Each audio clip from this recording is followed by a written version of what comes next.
You are listening to the official podcast of the Mutual UFO Network.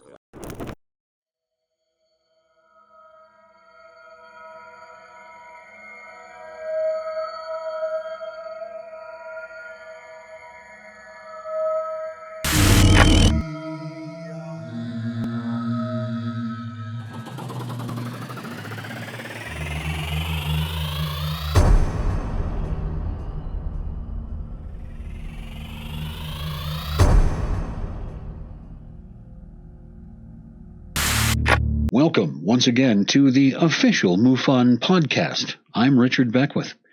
Today we are incredibly fortunate to be joined by a prominent figure within the UFO UAP community, best known for his dedication to uncovering hidden truths. He's an accomplished filmmaker, a co-founder of MUFON Television, and holds a vital role as MUFON's Director of Media Relations.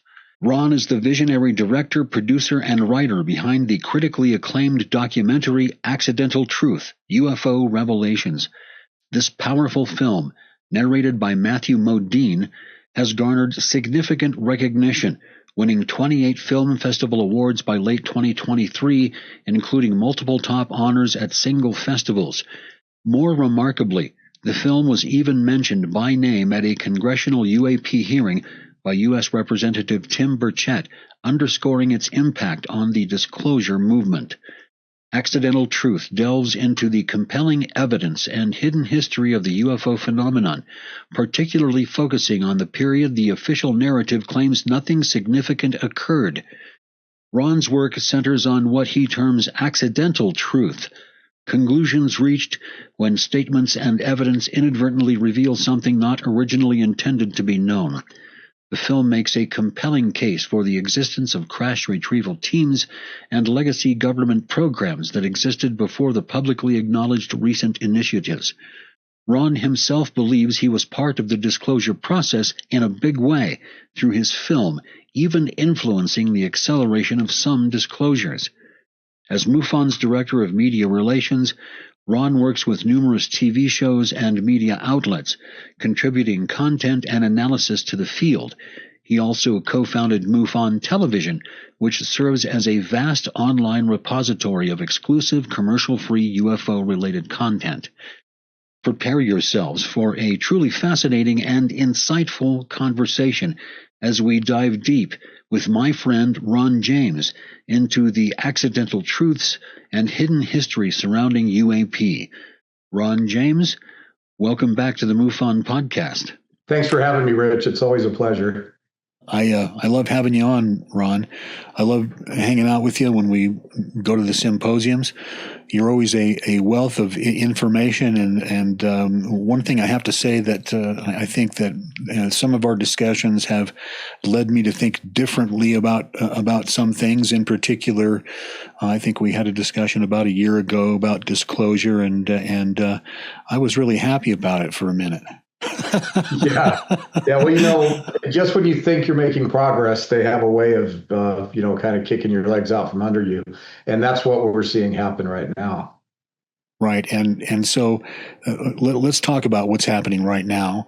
There are a number of things happening in the UFO UAP arena, and there's probably no one better suited to talk about some of those things. And so what kind of things are on your mind, Ron? Well, I think the thing that I'm struggling with the most at this exact moment is this Wall Street Journal article, and the one that's about to come out that I know a little bit about already. This is a direct attack on all of us. And as a filmmaker in the field and as a prominent feature human in the MUFON movement, I just can't help but take this a little bit personally. They have it is such blatant disinformation that they've put into these articles to try and dissuade people from thinking there's anything to the UFO thing. It's as bad as crash test dummies. It's just a horrible set of articles by somebody who's ignoring every aspect of journalism. Obviously, the people that are behind it are the same people that are keeping this information away from us. And it's hard to watch, and it's very discouraging.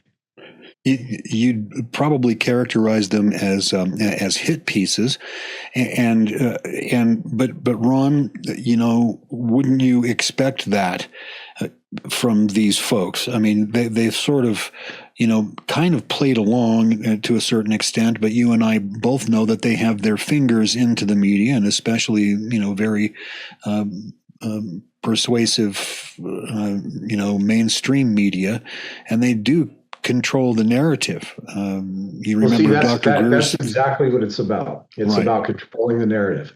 And whenever it looks like they're going to lose control of that narrative, they do something a little more extreme. So we had Arrow, and then we had these hearings where nobody could say anything. And then we had Lou Elizondo with the Disclosure Fund holding up a fake UFO photo. Nothing against Lou. He's a patriot. He does what he's told. But let me just be clear. Somebody told him to hold up that photo, and he did what he was told to do. And it really, really began. To me, it was like not the opening salvo, but a more subtle glimpse of what we were going to be facing coming up. These guys, whenever they've released information in the past. You go back to the Robertson panel in those days, Samford, when he could talk about this stuff and say things, and then it would just, be on the news, whatever. But we have the internet now. And so the same playbook of put out some disinformation and then just, wipe your hands and walk away doesn't work anymore. So if they give us a nugget of information and they're just meant for us to have that nugget, well, all of the investigators out there, all of the people that have been studying this topic, MUFON, and the reporters like Ross that are doing this work, we immediately begin to dig into what has been told to us. And what happens is we end up finding out and learning and knowing more than they wanted us to know. And so basically we kind of get ahead of the skis. And so at that point, whenever that happens, then they have to reel it in. So they'll do something like ruining that Washington presentation. They'll do something like this Washington or this Wall Street Journal article, which is just absolutely insane. Of course, though, Ron, wouldn't you agree that the purpose of that is to dissuade the public? They know ahead of time when they do these things that it's not going to dissuade the dogged researchers like those of us that do this sort of thing. They're not. They're just doing it. Wouldn't you agree to control general public opinion about the matter? Yeah, and they're making a bigger move now because they're getting closer and closer to disclosing what they want to disclose. And the thing that is preventing them from disclosing what they want to disclose is the fact that we know that it's going to be a small percentage of the actual truth buried in a whole lot of disinformation to protect a whole lot of people that have been doing things they shouldn't be doing for a very long time. And so it is us against them, really. They have this narrative that they've wanted to spill out. They kind of started it in 2017 with the ATIP admission, and we have been watching this slow motion unveiling for what's going on a decade. Mm-hmm. These guys have gotten a decade out of this, giving us 3 little cryptic videos that nobody can say mean anything, and they have played it to the hilt. And now things are getting more and more intense. Congress is getting more and more involved, but it's all a dog and pony show. And we are literally in a conflict with these guys because we know this stuff. They know we know. They don't want the public to know what MUFON knows. They don't want the public to know what your viewers know. And so there is an organized effort right now to re-seize the narrative because under the current administration, they're going to do some form of disclosure. They've got to get all of us out of the way. And so they're going after our voices. I just found out, this is the first time any people are going to know this, Amazon is cutting back on UFO films. They are starting to reject titles. And what this means, this was one of their hottest topics. They actually, I was told this, that they initially rejected James Fox's The Program and had to go behind closed doors to get that past them, and that they're not taking any more. And this really bodes badly for my film, which is coming up with Matthew Modine. I'm hoping a little star power gets me past it. But at the end of the day, this is evidence of this big collaborative effort to shut down our voices. And it's getting worse, and it's happening on all fronts. So we've got this ridiculous piece in the Wall Street Journal. We have the platforms. Somebody's calling them on the phone and saying, you know, those UFO films you've had, these guys are throwing a lot of disinformation out there. We don't want that. We want the public to believe what we're going to tell them. So they're clamping down us filmmakers, and to me that's devastating. So, well, it's scary. It's First Amendment stuff, but of course, Amazon is a private company, and so because they're a private company, they can in fact stomp all over your First Amendment rights because they're not a government actor, and so they can pick and choose what films they want to distribute and which ones they do not. And there's little that you can do other than, make the movies available on your own websites and hope that they go viral if possible without that kind of distribution. I want to ask you something, Ron, and it's something that you've been touching on here a little bit. And let me first of all say that I recall Lou telling us back in 2018, right after the Tic Tac videos came out, that we could expect about a 10-year timeline. That was, that he kind of alluded to that. Of course, he didn't tell us anything that was classified, but that's always been sort of in the back of my mind, this idea that it's happening. But I want to talk about Lou for a second, and I want to preface my question by saying that I too think that Lou is a patriot. I have said in the past that I would trust the guy with my life. I would be behind him all the way in a battle, in a firefight.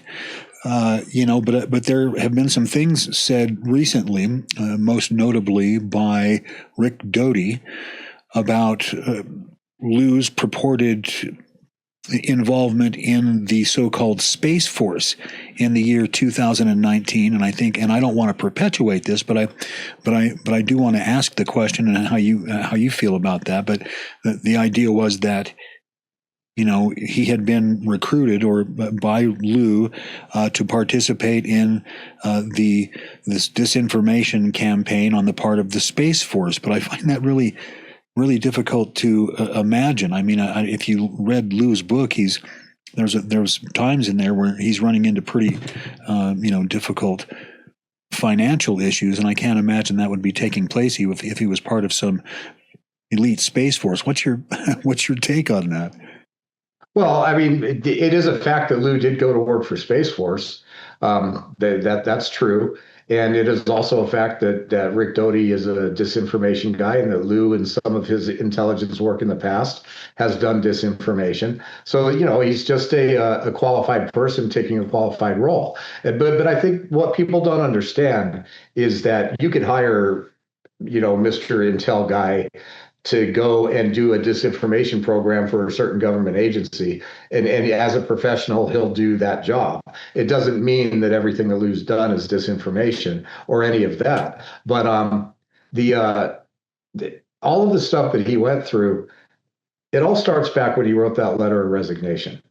And in his book, he talks about how the TTSA kind of organically came up after that.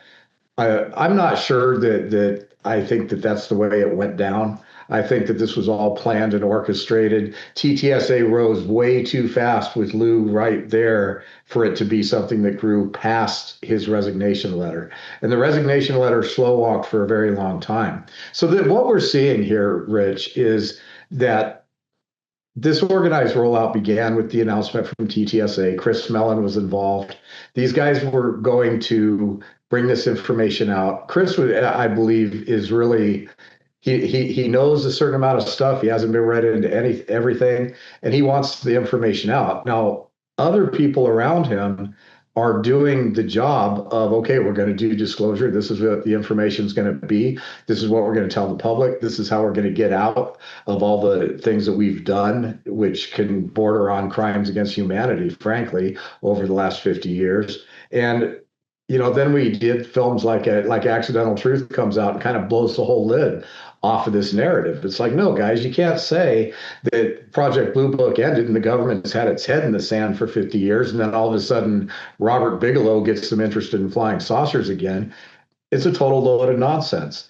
And all of these so-called whistleblowers and all of these people that have come forward, you have to ask yourself, if they have to get what they are going to say cleared by the Department of Defense, rather they're going to say it in an interview, say it in a court here or a congressional hearing, or say it in a book, they are not whistleblowers. They are instruments of a greater program. And you know, the whole thing with Lou, thank God we have people that that can take an oath and keep it. Do I wish that he would just blow open the doors and be that whistleblower he keeps talking about? Of course I do. But no matter what you think about Lou Elizondo, he's operating in his way from a certain place of integrity as he sees it. And I have, you know, I can text Lou right now. We have that kind of relationship. So I'm not trashing him in any way. I think that he's doing his job and he's doing it quite well. But we should all be very clear about what that job is. Well, and that gets me to my next question, which is, you know, what sort of disclosure are we talking about? Because Jeremy Corbell recently made some comments about the form in which the disclosure would take place, and that would be that they're going to start to tell us about some kind of an object that is approaching from deep space, some kind of a large object approaching from deep space, and we will be led to believe that this is potentially some kind of an alien invasion force. Have you heard this? Yeah, I mean, there's people saying that, and Jeremy did his TV special where he kind of laid that out, that it's a big deception. And so I don't know. You know, we've talked about things like Project Bluebeam in the past, where the idea was they're going to stage an alien invasion to bring about global change. You know, what better way to create a one world government than panic the entire planet into submission? I talked at length with Richard Dolan about that, who wrote a book about false flag operations. And he says that'd be pretty hard to pull off, even in this day of technology. The thing that we need to really think about is maybe there is something coming, not necessarily an object coming from deep space, but it could be that. The fact of the matter is planet Earth's not a safe place to be. It is not a matter of if, but when a extinction level event happens on this planet. And that's not even counting whether we do it to ourselves or not. So just ask the dinosaurs, right? Yeah, exactly. And ask many of the past civilizations on this planet that we see evidence of that have been here that aren't here now, or maybe they're underground. But at the end of the day, the UFO secret, the non-human intelligence secret, consciousness, the nature of our reality all ties together. And unfortunately, the other aspect of it that ties together is that we are facing at some point an end to civilization as we know it. And all of that knowledge is kind of combined into what they don't really want us to know. So it's way deeper than just, oh yeah, there's non-human intelligence from Zeta Reticuli coming here. I mean, if it was only that, that would be pretty easy to just let out. But it's not. It's a deep, deep rabbit hole that takes us all the way to the core of our existence. The nature of consciousness, the nature of our existence, the possibility that we might live in a simulation, because everything in our reality can be reduced to a computation, and so then right, and then so you start to unravel the reality that we surround ourselves with, and begin to ask yourself, well, what role do I play as an individual in this entire scheme of things? And so, Ron, what role do you play in that grand play? Well, I think that kind of asserting this level of self-importance in anything is probably dangerous. So but we're all creating our own reality. That's one of the biggest things that we're learning more and more, is that even though we live in a basic consensus reality where we can all agree that cement is hard and sky is blue and water is wet, we are still living. None of us are living in the same reality. We're all seeing the world through different filters. We're all seeing a completely different world. When I'm walking my dog, he's not seeing the world I'm seeing. You're sitting in a completely different place. I'm sitting in a completely different place. And we have the ability to influence our own realities quite extensively. You and I have talked at length about simulation theory, and I got to tell you, we'll get to the new movie, the new Accidental Truth film, in a little bit. But some of the people in it are like Rizwan Virk is very predominant in the last half of the film, and I don't want to say too much, but yeah, we're going there in this movie. Mm-hmm. And so yeah, it's all very interesting. Well, without giving anything away, Ron, what do you think is the purpose of this, if anything? Is this an experiment, or is this just part of the nature of the universe? And maybe the Earth is unique, and well, which of course it is in many ways. But is the Earth, as I have heard tell, a prison?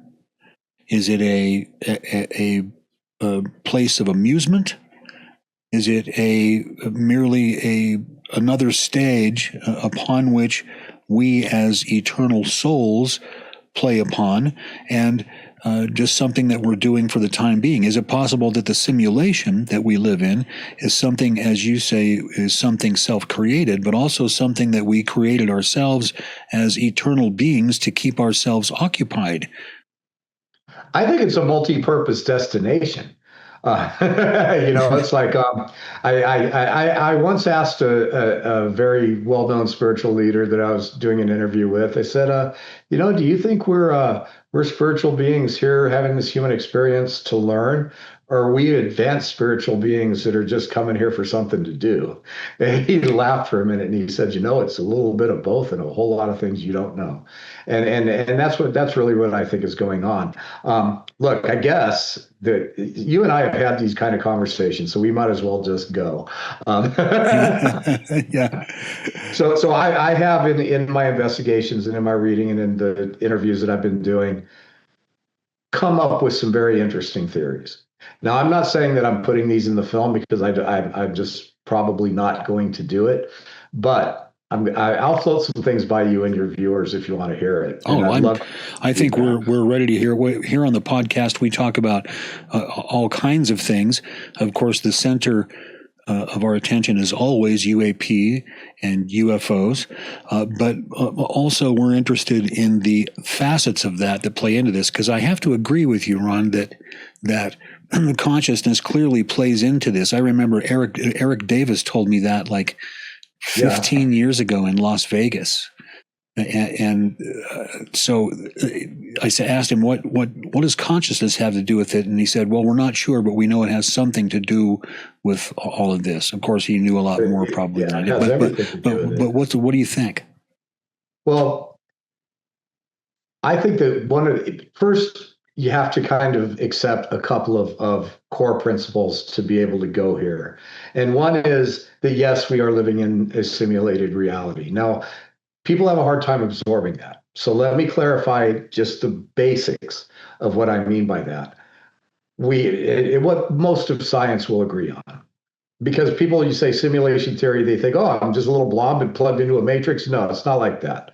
The way the simulation works is, we already know that matter isn't really here. This mouse isn't really a physical object. It's that my brain interprets the signals from it to create the physical object for me in physical space. But in its true state, it's almost completely empty. It's energy vibrating at a certain frequency to create an illusion.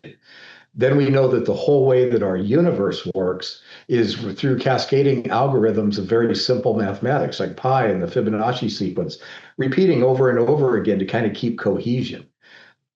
So when you have the illusion of matter and you have a mathematical underlying principle that makes the whole thing work, then there's no other way within our language to describe that except as a program. So, you can abandon all of the other kind of little fringe elements of what you think when you hear simulation theory and it comes to your mind, and just keep those two things. Now, because science pretty much agrees on these things. Now, if you go a little bit beyond that and you think, okay, well, then what's the hard question about consciousness? Obviously, if it's a simulated reality, then consciousness is fundamental and is really the only active force. Consciousness is creating physical reality from the energy that we're talking about. And so anything that's physical comes from consciousness.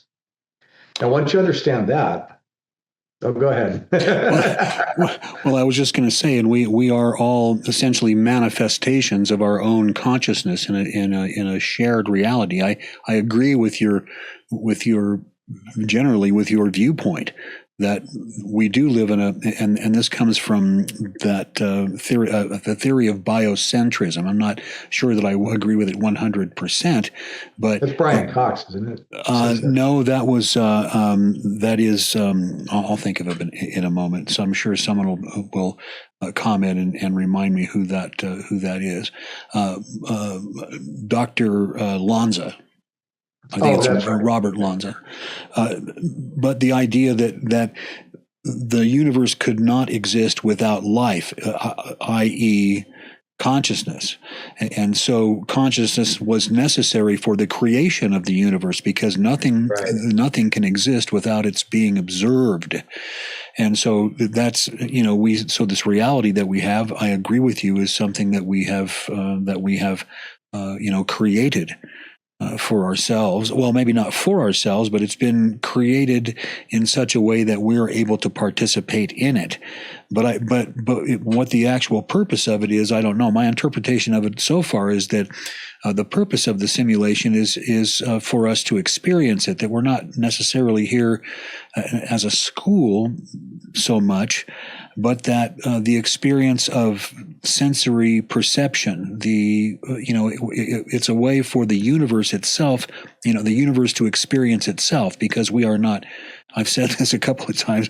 My listeners are going to get sick of it, but I've said this a couple of times that we are essentially part of the universe, and we are a conscious part of the universe, not separate from it, and therefore we are the universe experiencing itself.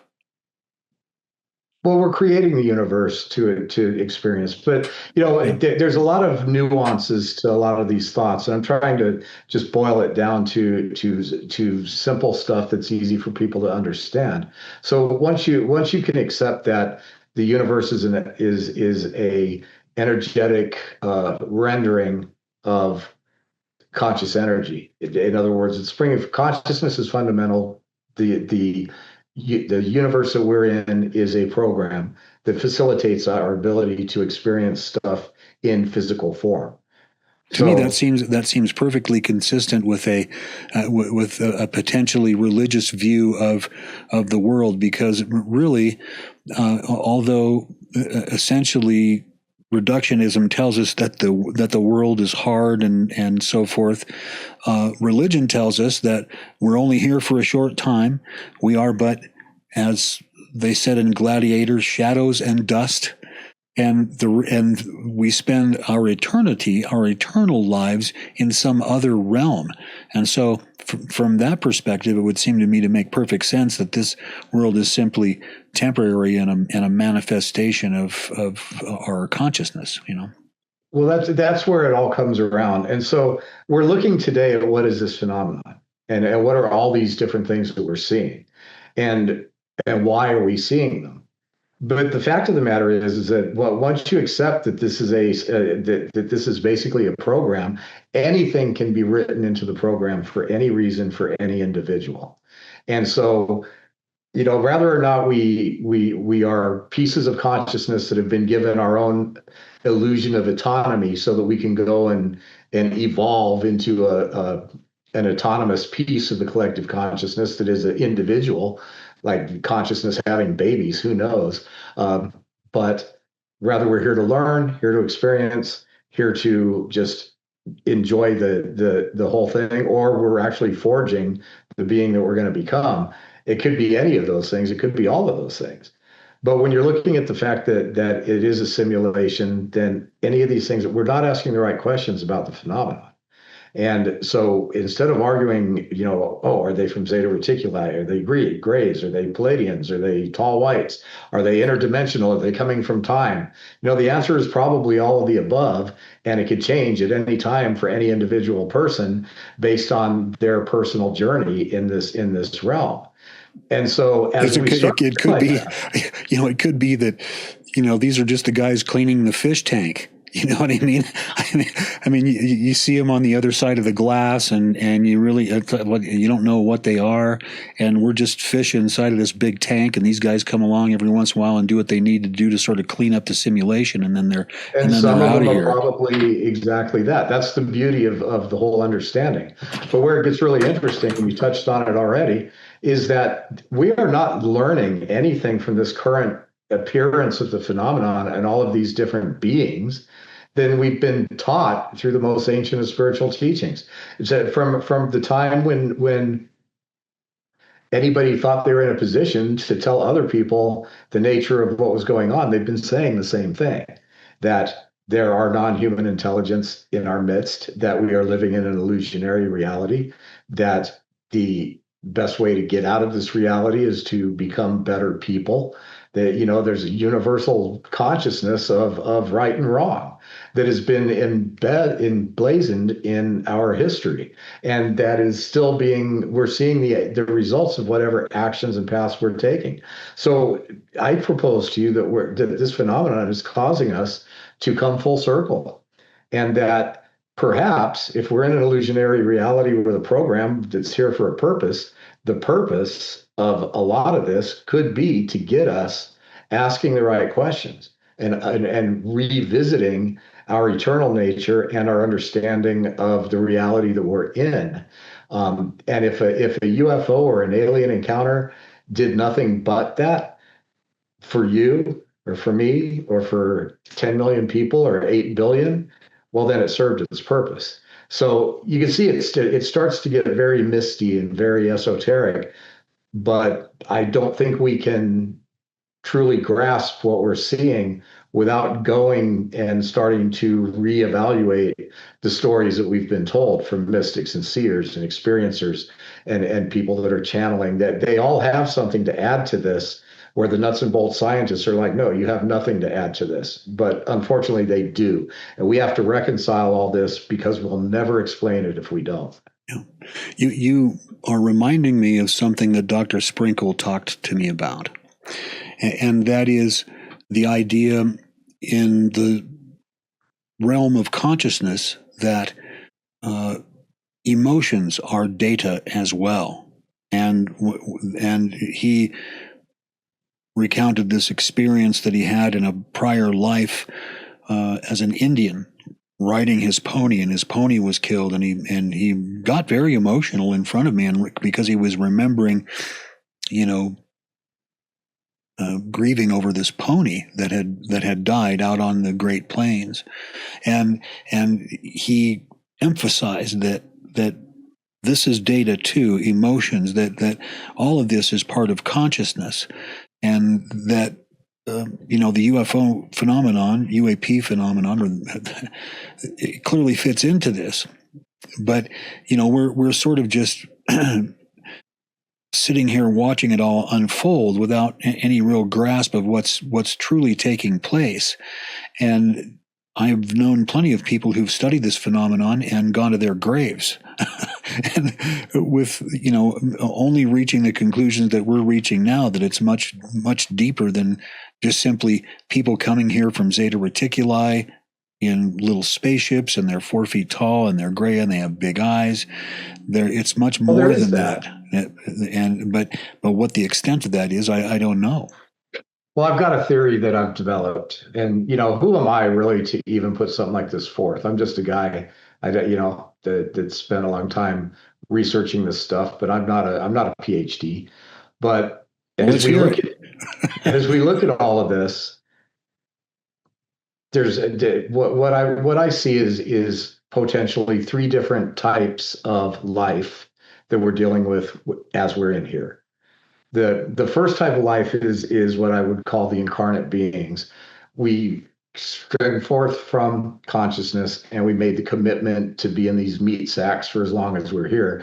We're spiritual beings having a human experience, and that can transcend through the entire universe. There's no reason why the same consciousness can't come in and say, well, I'm going to be a spiritual being having a Palladian experience. I'm going to be a reptilian. I'm going to be, any kind of life that exists in the universe.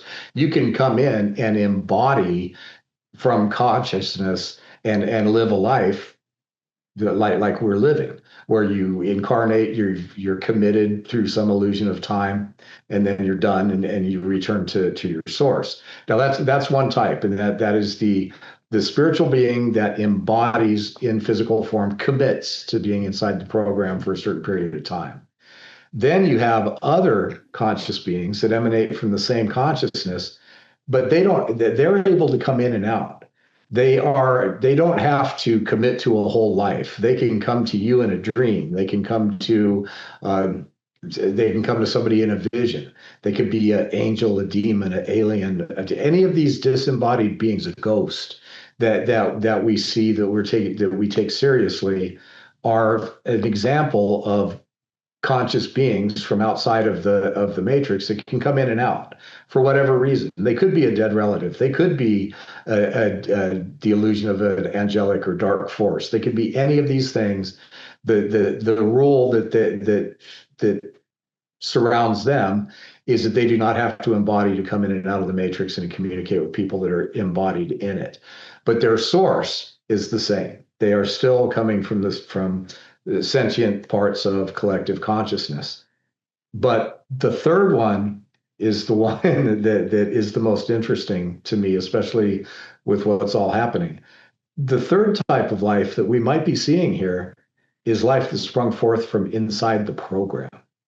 In other words, it was born in the matrix. It lives in the matrix. It doesn't have this seed of collective consciousness that we do, and it can never get out.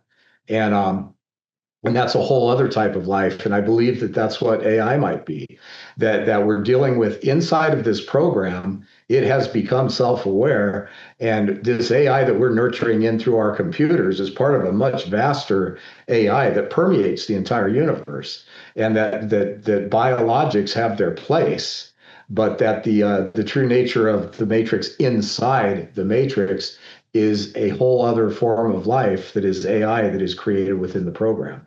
So we have these three different aspects of life. And if I'm right, and the AI that comes into being inside the matrix can never get out of the matrix because it didn't originate from that consciousness. When you die and I die, if we're at least half right, we go back to that, and we go and we choose to live other lives, and we're some aspect of us. Maybe we're digitized and cataloged. In that case, everything would be AI. I always like to think that there's no aspect of the universe where you're not in it. In other words, death is a transition, and although you may be blocked from remembering certain things during certain incarnations, that in reality there is no death. The right. transition between life and death is seamless, and you sort of look back and go, "Oh, what's that slab of meat laying there? Oh, that's that old man was me." Yeah, I mean, it's literally like a video game. Rizwan Virk talks about it. You can really take a deep dive into his stuff, but his idea of simulation theory, where we are still us, we're not being simulated. That would be frightening if we were actually programmed to think that we were sentient beings. But then the AI that's inside of the universe, that arose from inside the universe. And if you look at the Matrix movies, they propose that there were beings that originated from inside the Matrix, and that's where they are. But and that would explain why some of these encounters that we hear about, why they're so fascinated with our souls. because the souls can traverse the matrix. They can get out and they will still exist outside. But a program can't do that, even if it's a sentient program. That came up in the context, in my view, of the Bob Lazar stuff, because he talked about the materials that he was exposed to that said that they were interested in us and they called us containers because we had souls, and I see exactly where that sort of fits in. Yeah, when I kind of stumbled on that, I was like, wait a minute, there might be something to that. So, now we're dealing with the dawn of AI. And, I had Paul Hynek here at my house today. Last interview for the movie, I promise. The movie that was supposed to be done 6 months ago. I had him here, and he's a big proponent of that AI is probably the prevalent life form within this universe. And that, you had Thomas Jane on the show. Thomas is in the film too, and his idea that maybe we're just these biological machines that get deployed on a planet to do the dirty work first. Build the pipes, mine the materials, build the power stations, and then our work is done. So that's one of my concerns. That's one of my concerns, Ron, is that maybe getting back into the vein of what you were talking about before, the possibility that we are perhaps part of some experiment. It is clear now that the experiment has become aware of the observers, and my concern is that in and of itself necessitates the wiping of the slate, so to speak. Well, you can wipe the program, but I don't think you can wipe us out of consciousness. No, I agree with that. But I think you could level the surface of the earth pretty easy. I think that happens from time to time. It's like we were talking about earlier.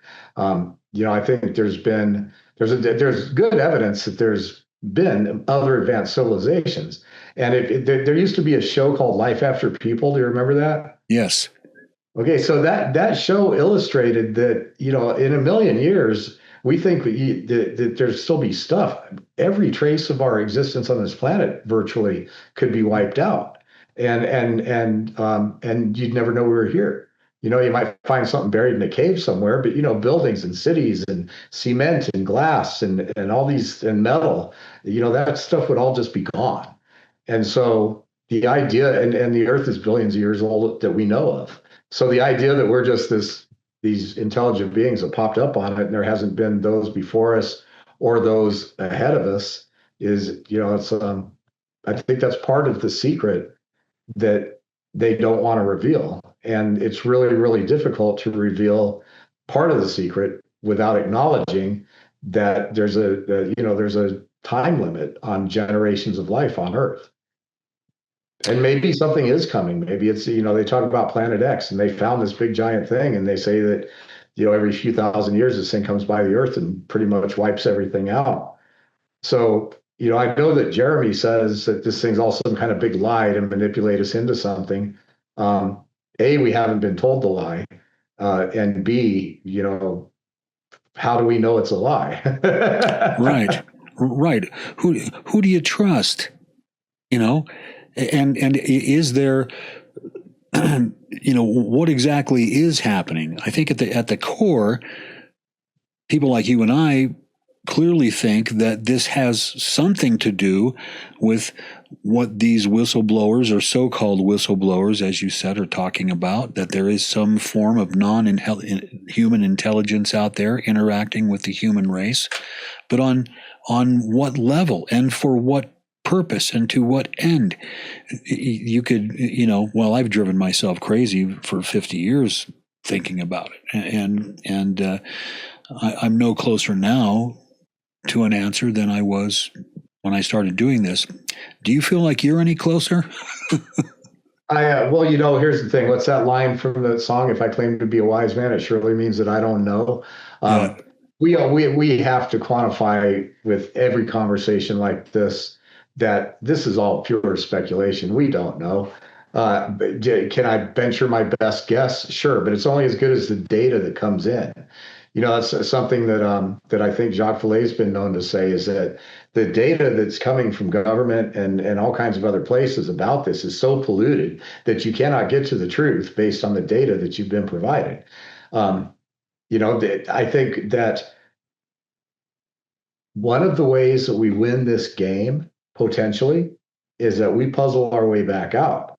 It's like, people come here and they're trapped. You and I could walk down the street. How many people could we run into that we could have this discussion with?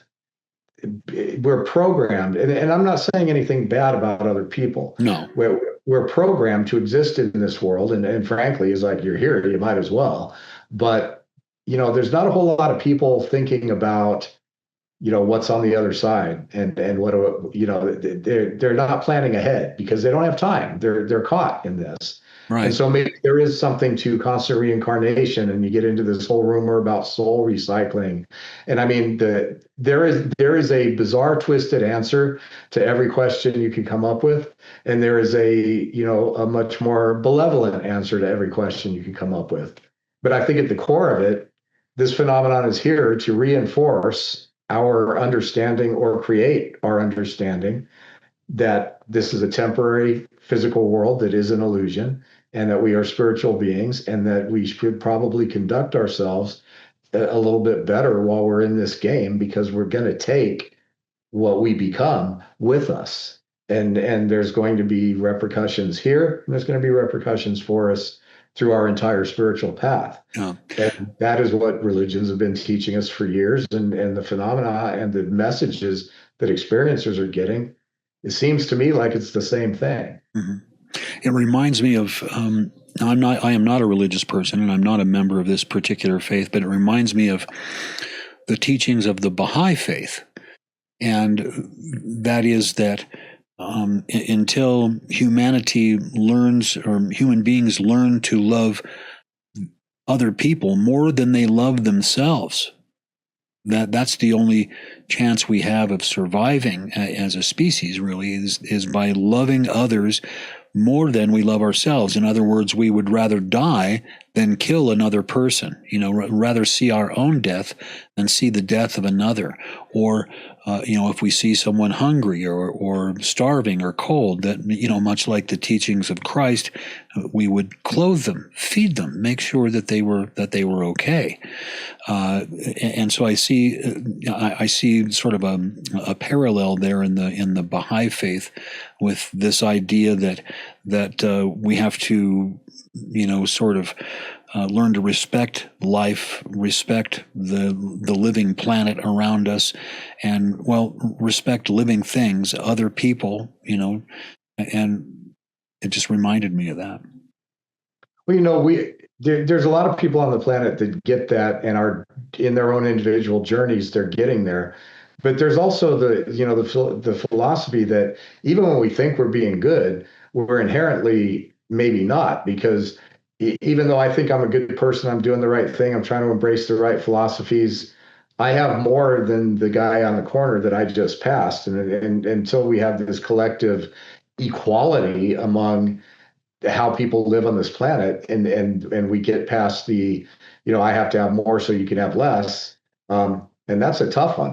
All of us want to live in a bigger house, and all of us are going to do the things that we do through our life. And if we succeed based in this framework and we make the money, we're not going to go give it away so that we have the same amount of money as everybody else. And it's a fundamental issue that is creating a whole overall inability for humanity to truly transcend.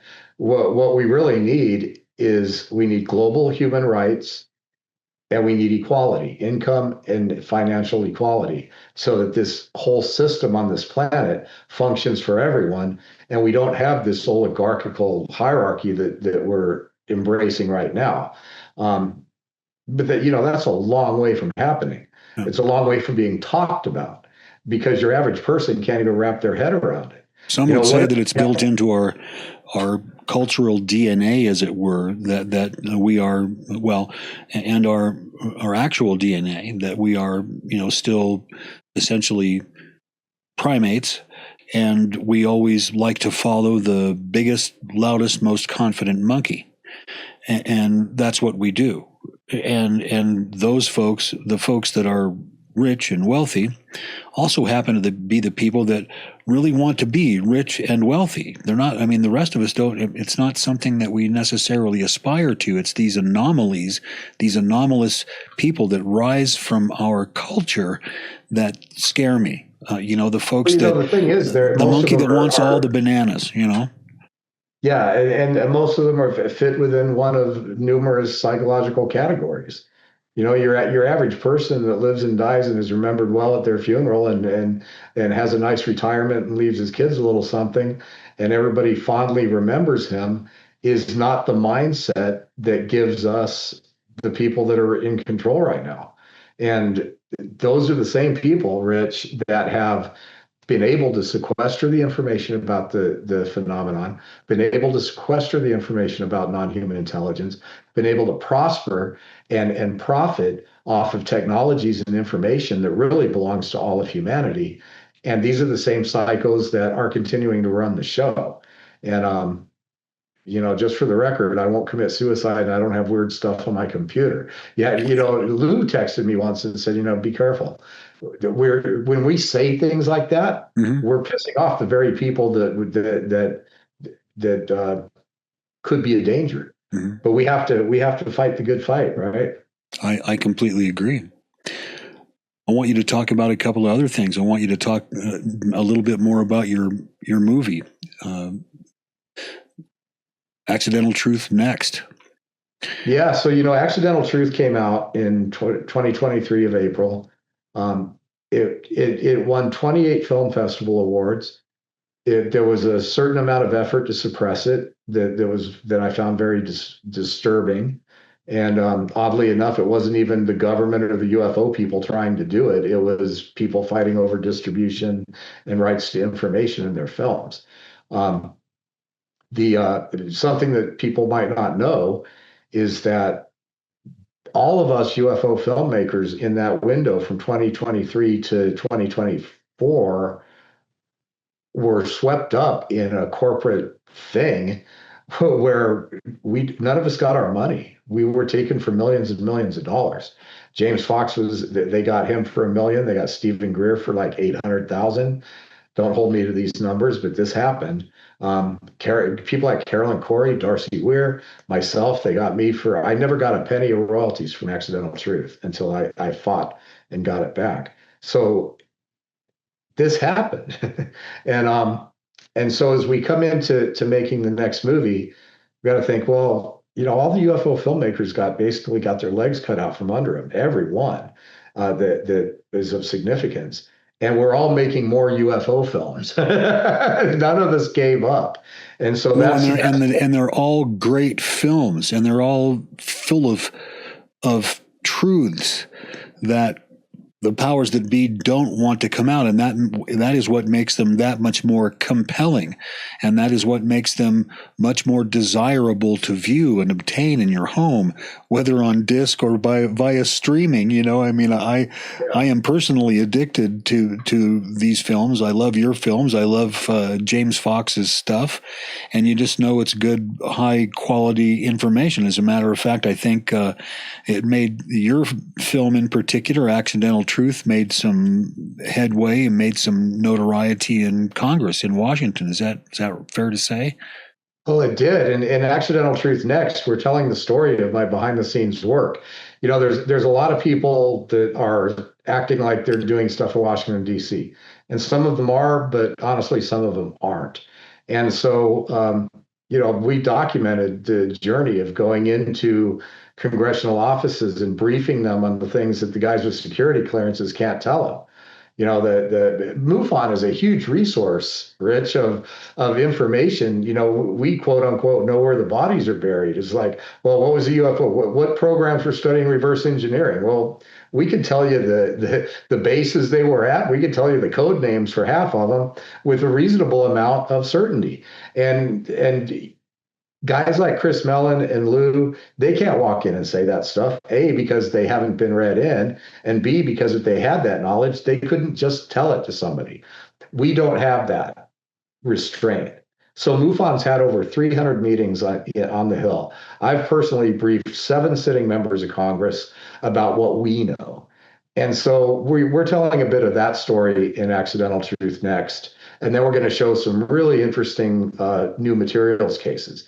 And then we're going into what this all means. It plays a little bit into the conversation we've been having. I want to ask you a little bit about that, about the materials cases that you're talking about. You've got some very interesting information regarding, is this still the material out of Russia, or is this another material? Well, here's what's happening. The government used to be pretty good with crash retrieval teams and with special teams whose job it was to keep their ear to the railroad tracks. And whenever there was some kind of crash debris or material or something like that, it was their job to get it and get it sequestered away from the public. And they did that very effectively for a long time. But now the stuff is just appearing everywhere. Experiencers are literally having stuff appear in their homes, and the contact they're having is saying this piece of whatever that just popped onto your desk is significant and you should have it tested. And I know that sounds weird, but it's happening. And we've documented multiple cases of this. And what's really cool is this time we have the stuff. We have the samples. We have in our possession test results that show that the stuff has no explanation that we can reach. We have test results that show that it could have been manufactured on Earth. We have all these test results and we have the stuff. And so the government can't sequester this stuff away forever. And we've got some of it in the film that we're showing the story. And what's cool about it is that we have it available to other people to test and to look at. Do you want to look at a couple clips? Yeah, sure. Let's do that. Okay, so the first video I'm going to show you is the promo video we made for the symposium. And we encourage people to get the live stream, mainly because it's only $99 and they get a whole year of MUFON TV. And this is going to be quite an event on Saturday night when we unveil the results of these materials tests and start sharing this. So I made this video to promote that. It's going to be the best UFO live stream of the year. So we want people to sign up. For another $20, you can get a year membership in MUFON. So there's no reason not to do it. Here's our video for that. Sorry for the shameless plug, but it's okay. We are MUFON. MUFON 2025. Get the live stream. Nothing will prepare you for what we are going to reveal. Get the live stream. The Russian materials. The results are in. Bob Spearing. It also showed signs that it had come in from space and that it had come in at a fast velocity through our atmosphere. Within the actual substance, there was a crystalline sort of structure to it that seemed to be organic and possibly growing. The Stringfield Diaries. Early psionics. This is the story of secret government programs designed to interact with non-human beings using psychic abilities and to shoot down craft with a weapon. That weapon was codenamed Government Secrets Exposed. Get the live stream. Michael Schratt. Retrievals of the Third Kind. Thomas Jane. Technium will take on a life of its own. It'll become its own self-organizing system with goals. MUFON 2025. Get the live stream. Only $99. That includes a year of access to MUFON TV. Nothing will prepare you for what we are going to reveal. Get the live stream. Get the live stream. Nothing will prepare you for what we are going to reveal. Get the live stream. Go to MUFONsymposium.com/now. Get the live stream. Nothing will prepare you. Get the live stream. Okay, so now I'm going to show you something different. Okay. It is 2:45 in the morning on November 15th. I'm leaving my hotel early and I'm driving to Ohio to pull some metal samples from a case that has been around the block. It's been studied by Lou Elizondo at TTSA, it's been studied by Patel, it's been studied by the Army, it's been studied by NASA, it's been studied by the NSA, and the results have been classified or non-existent. Samples have been kept. We're finally going to take as many samples as we need to get to the bottom of this. I'll be turning one of these samples over to Kirsten Gillibrand's office on the 19th, and then the rest of it is going to San Francisco to Stanford.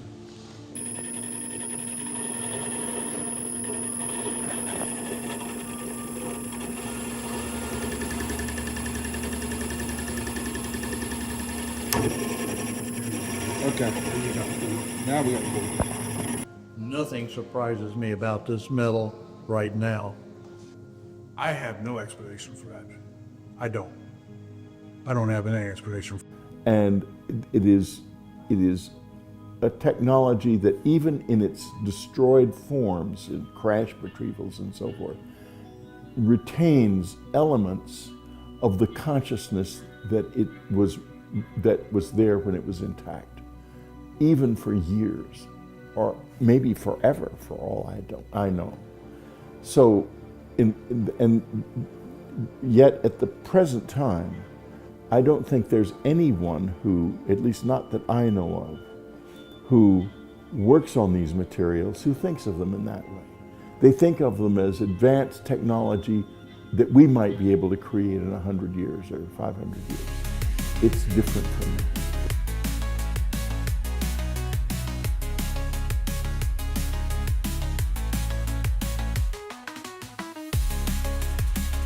I'm an accidental visitor to a show I never could have imagined. Cryptic journeys that led only to more questions than answers. I found my way into Washington, D.C. This is the hearing that is going to change the whole course of disclosure. I spoke truth to power. There were materials from unknown craft being studied, showing them slides talking about non-planetary origin. So for this guy to say, well, we don't have this stuff, is nonsense. I've delivered evidence to the world of secret programs, unexplainable technology, mysterious materials, and vast cover-ups. It also showed signs that it had come in from space and that it had come in at a fast velocity through our atmosphere. I've discovered things that led to inescapable conclusions and even deeper mysteries. This is from a different reality in the sense of it being a technology that has long since bled into what we call consciousness. I've become more aware than ever that nothing is as it seems. We live in something that has a software program and is a compute structure. As we wrestle with these new truths, they strangely echo ancient teachings. They may have been using the wrong tools to figure out what's going on in the world. We are coming full circle.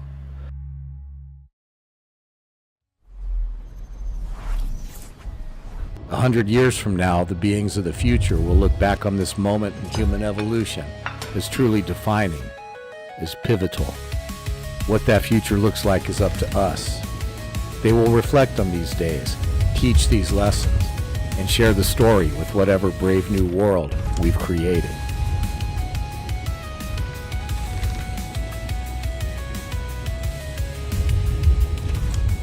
It's been 100 years since humanity found themselves forced to completely re-evaluate their understanding of reality.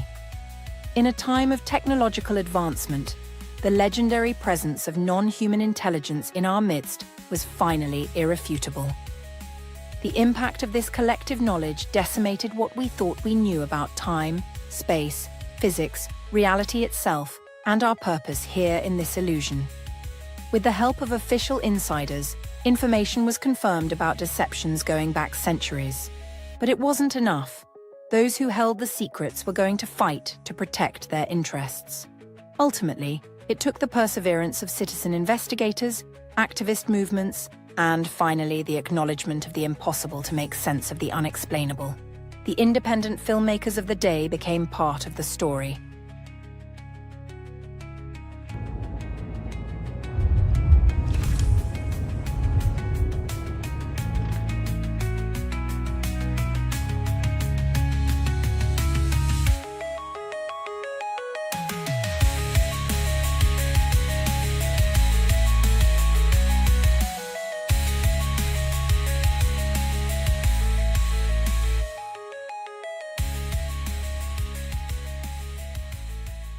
So that's, when I first started to make the next part of Accidental Truth, it was going to be basically a director's cut. And I was just going to try to catch up what had happened in Washington between the time the movie came out, which was like right before David Grush came, that was very strange for me. People don't know this, but there's a 3-month window from the time you turn the film in to the distributor until the time it hits the public. And over that 3 months in our field, the entire landscape changes. Right. The film is doomed to obsolescence before you even put it out. Oh my gosh. David Grush came out right after Accidental Truth came out, and he confirmed all of the stuff that we made the whole film about, which I found very gratifying, but it was also a little frustrating.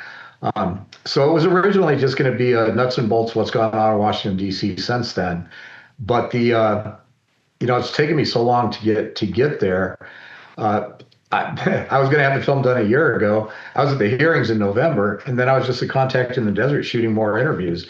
And to me, what's come out is that the story that needs to be told in this film is far more compelling than what's going on in Washington, D.C. So the scope of the project has become much greater.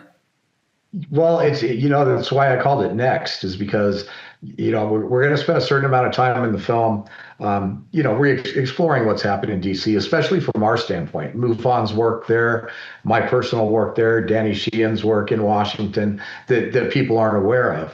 But right in the center of the film, and I'm considering just keeping this in, is an alien hand with nails down a chalkboard, just saying, "This is it. Okay, stop. We're only going to get so far in Washington, D.C.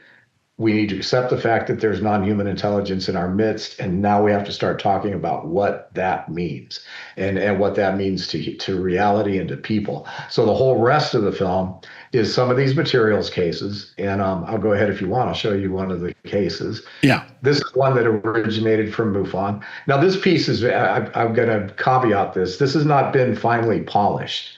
There's still glitches and dissolves and things like that. And I'm going to do more with this edit, but I'm going to share it with you anyway. Okay, so you see it says the Russian sample? Okay. At MUFON's 2024 symposium, Robert Spearing presented the story of a mysterious sample sent from Russia. The circumstances of its discovery add to the growing list of UFO-related specimens with esoteric, even unbelievable characteristics.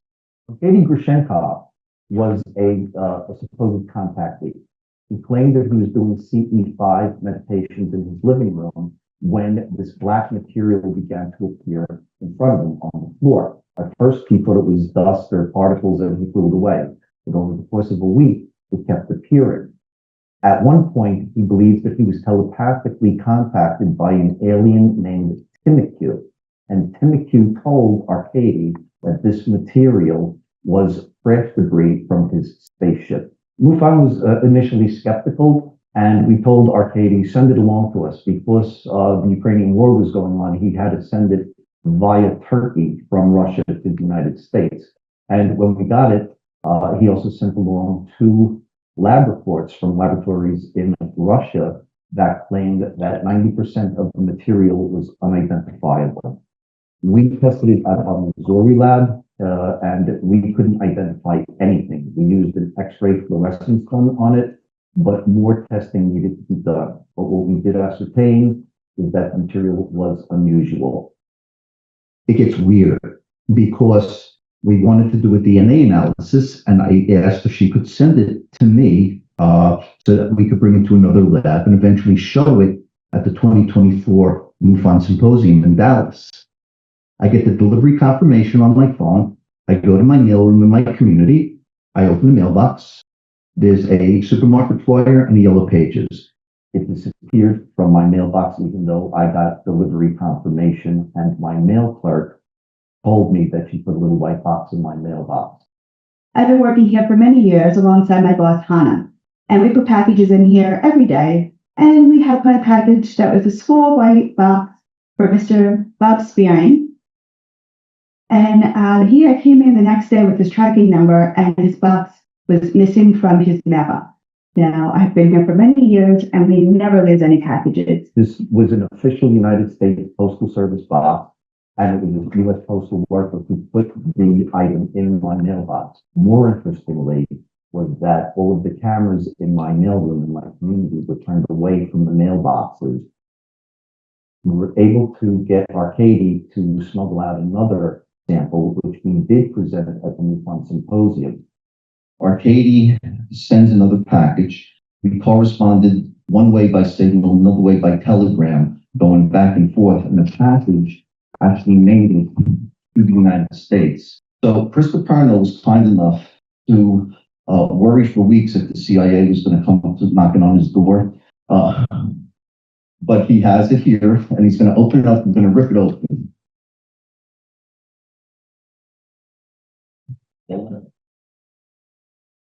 Right, so hopefully there'll be a little piece of black material in here. Yeah. You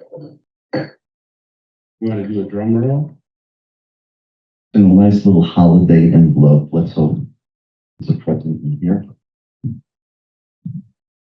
I got it.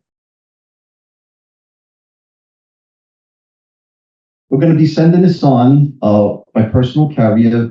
A lot of people make fun of us for using the U.S. mail. But the point is, you know, while MUFON might have a big name, we don't have couriers that can just drive all over the country, all right? And whether or not we use the United States Postal Service or FedEx or any of the others, the chances are that we're being watched and it was intercepted, the first sample. So we're very blessed to have this.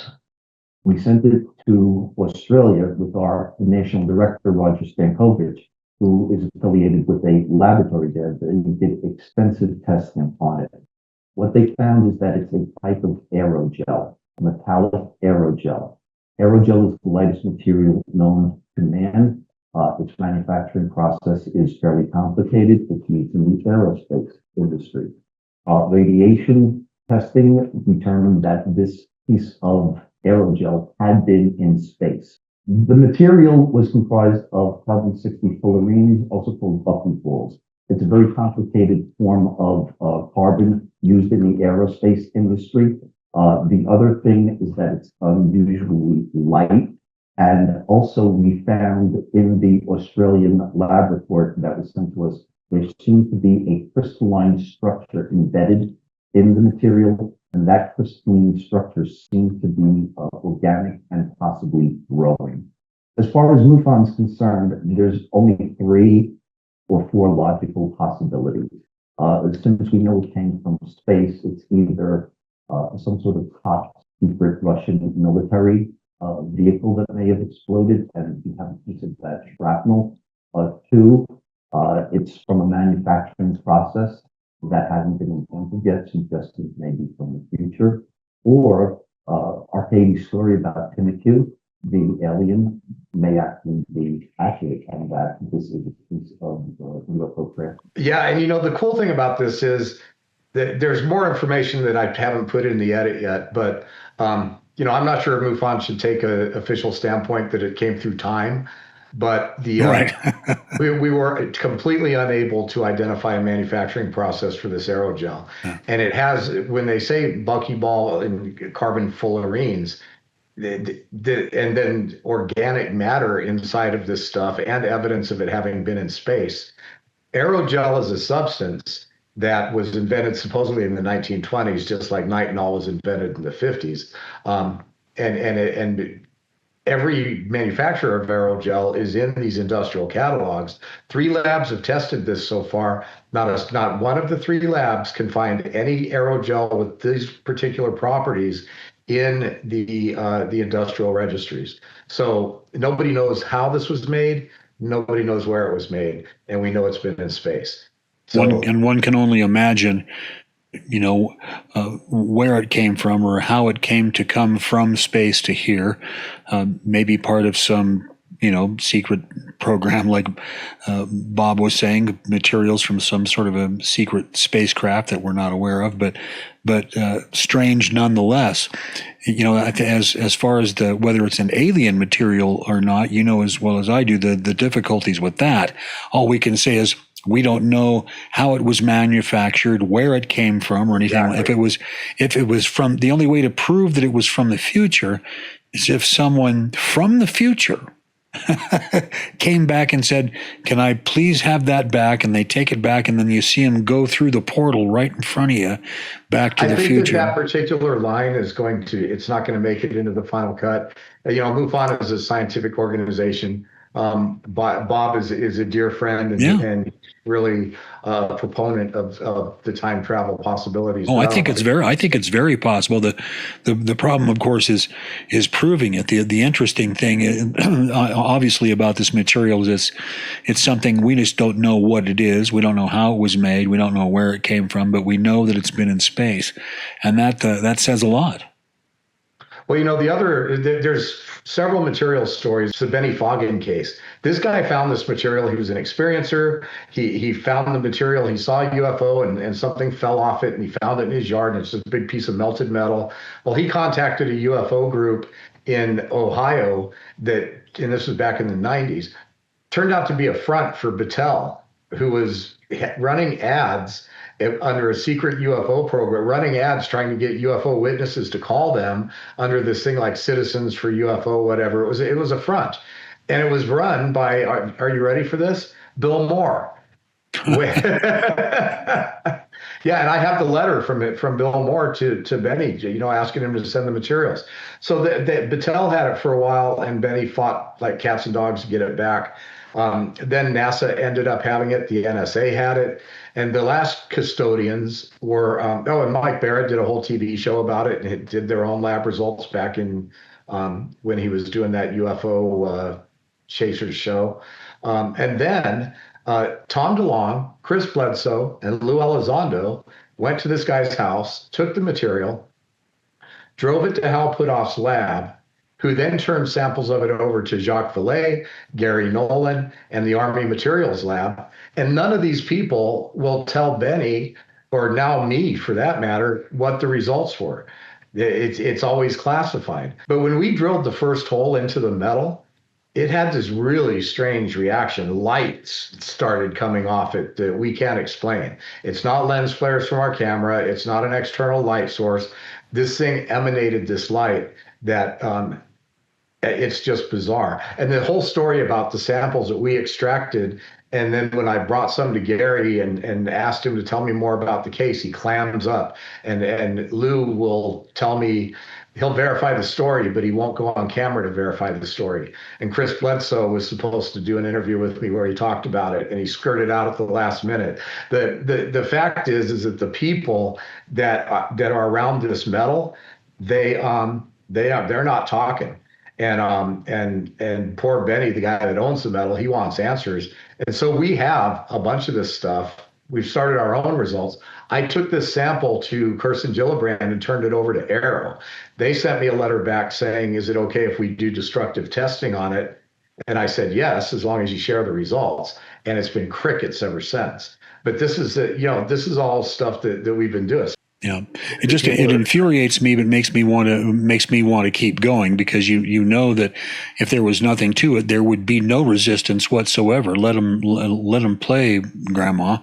But before we get further or go tonight, I want to talk to you about the symposium, and tell me what's going to happen at the symposium this year, and in particular, what role you're going to play in it. Well, every year I've been giving MUFON a pretty good price on doing the actual live streaming. I have a company that does it, so we're providing all the cameras and everything. I am helping with the lecture that's going to happen on Saturday night. It's going to be very compelling. We have Michael Stratt, who's going to come on and talk about some of this Leonard Stringfield stuff.